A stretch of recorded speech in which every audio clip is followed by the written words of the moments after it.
ingeskakel op jou stasie, ek is Doppies en dit is tyd natuurlik elke woensdag aan vanaf 8 tot 10 uur is laat aan kuiers saam met Doppies en hier speel ons lekker musiek, ons gesels, kuier lekker op TikTok met mekaar en ek is so bly vir Nikkie wat hier by ons kuier vanaand met die oulike stories en dan natuurlijk op die grens gefunksioneer. Daar was seker kere wat julle, maar anders moes ook gaan help het, miskien by die huis of soiets, daar sulke staaltjies dalk.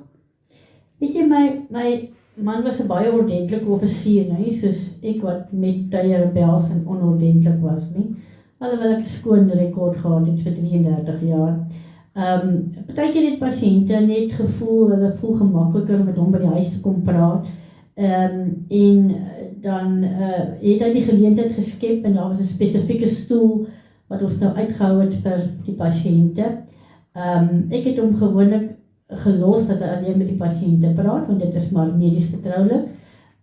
Maar die stoel het nou spesifiek nou uitgekyk op die bomskuiling wat net agter ons huis was. Ons was daar by Odangwa, die heel laaste plek karavaan, dit is die wonings waar ons gebly het en dit was by die Menasie. So ons het altyd lekker kos en goed geryk.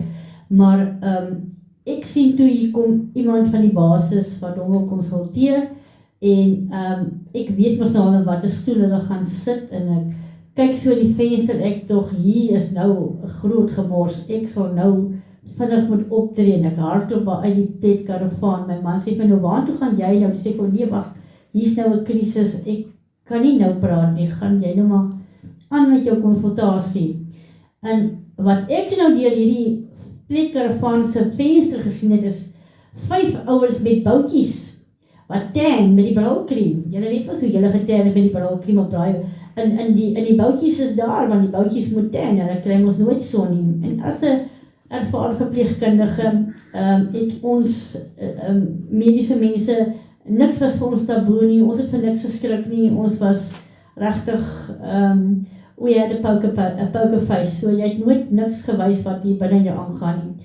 En ek stapte nou reguit op hierdie 4-5 mannetjies wat nou tan hier so met die boutjies, en hulle skrik vir hulle amper van die bomskuiling af, want hier kom nou 'n vrou na hulle toe aangestap, en ek is absoluut doelgerig, ek is net gefokus, want die pasiënt wat nou kom om gekonsulteer te word, is nou nie gewoond aan boutjies, wit boutjies op 'n bomskuiling nie, dis mos 'n bomskuiling.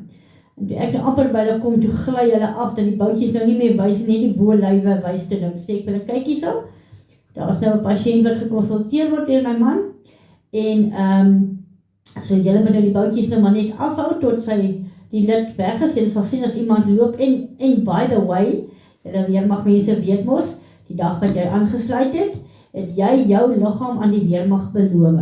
So as jy iets voorkom, die pasiënt brandwonde in, dan sal die medies vir jou uitsort en ons kla vir jou aan, want jou liggaam behoort nie meer aan jou nie, dit behoort nou aan die weermag. En dit is baie kere vir die ouens gesê. En toe die lid wat gekonsulteer is later die huis verlaat het, toe het hulle gesien, nee wag, dis nou weer veilig, is dit die boutjies weer op die bomskuiling, en my man sê toe my nou, waar was jy? En toe ek nou vir hom vertel, ek loop reguit op hierdie kaal boutjies af, toe sê, oh my word, maar dit was om die pasiënt sou haar doodgeskrik het vir hierdie boutjies, en ek en hy sien dit nie eens raakie, ons het elke dag het gesien, so jy moes maar vinnig op jou voete dink partykeer. Ja nee, ek kan myself indink, die jong manne wat daar so 'n bietjie in die son lê. Ja, daar was nie